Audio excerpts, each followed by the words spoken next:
Hello, it's me, the Jamps, and today we're running through some simple-ish stuff that you can put into your world now that we've got the crafters in the game. Now, I'm going to start this by saying I'm not a redstone genius. I just sort of playing with it and thought of some ideas that I could put into my world, and then they turned out to be a lot harder to implement than I thought. So if you see something you think, hey, that could be done better, then drop down in the comments how it can be done, or do a video of your own and do some improvements and tag me in it. That'd be fantastic.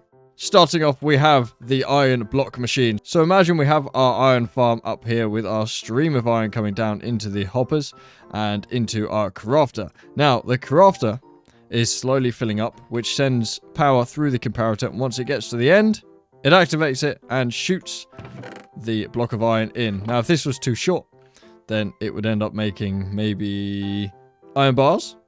But luckily, it's long enough that it makes a cube. So we are all good, and that packs it in there.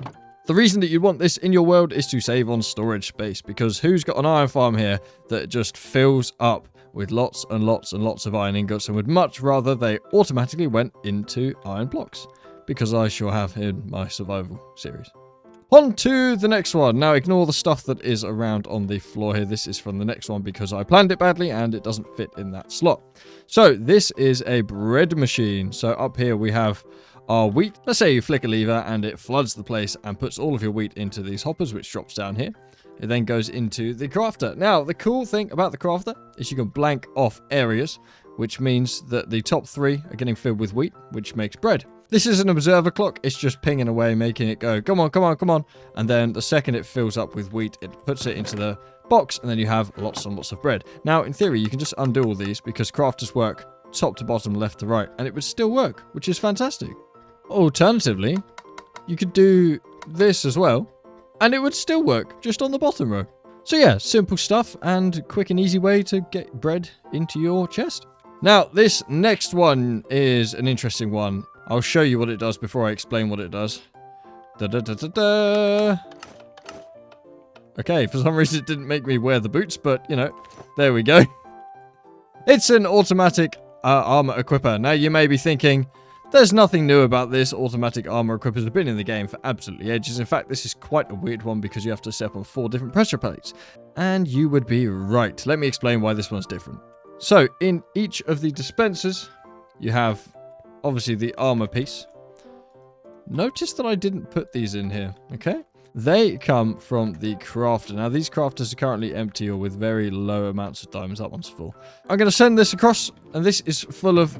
This is diamond storage. It's empty, but it's diamond storage. You can see they're all in there.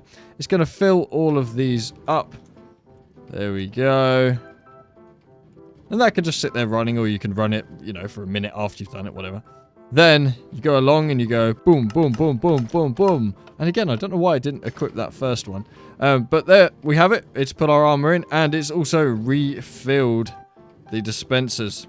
Now, you might be thinking, well, you could just put a chest with all the correct armor items into it. But where's the fun in that? This turns diamonds into armor. And what it also means is you haven't locked your diamonds away. I'm going to turn that off.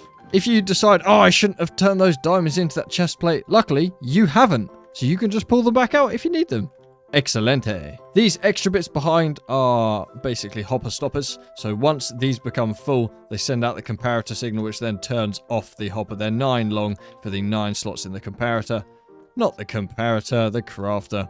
As these blocks count as something to send out comparator signal, if that makes sense.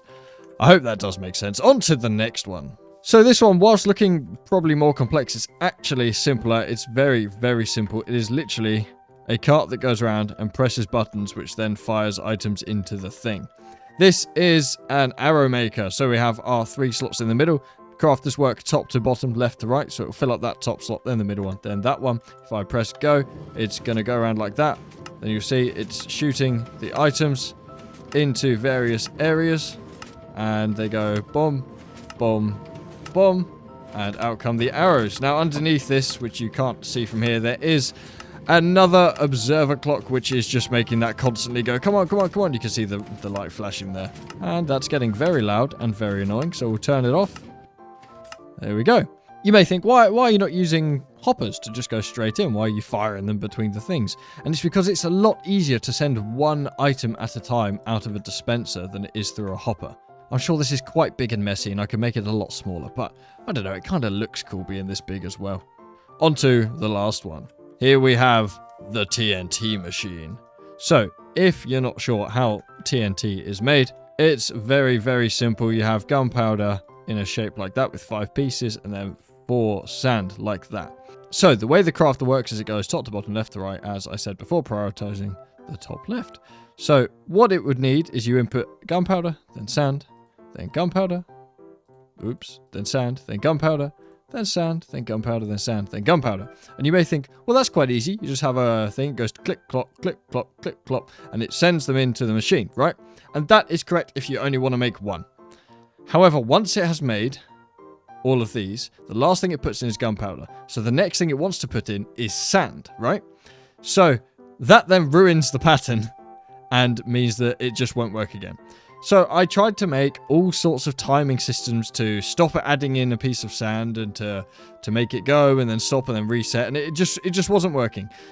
So I've done a very, very simple idea here where literally there are 2 rails of redstone. There's one on the left, one on the right. I've spaced them out so you can visually see how they work.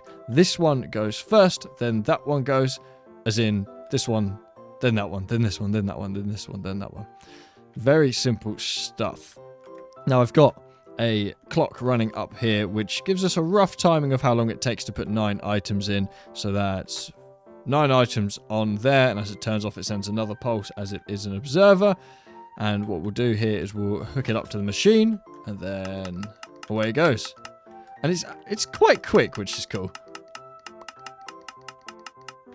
And it just spews out TNT. I think it's a rather cool machine.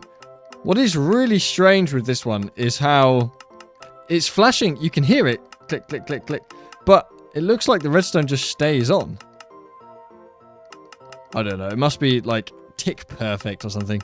So there we have some things that you can add to your survival world using the new crafter. If you think you can refine them, again, drop the ideas in the comments, or maybe even make your own video and tag me in it. I've been me, and you've been you, and subscribe and like, and goodbye.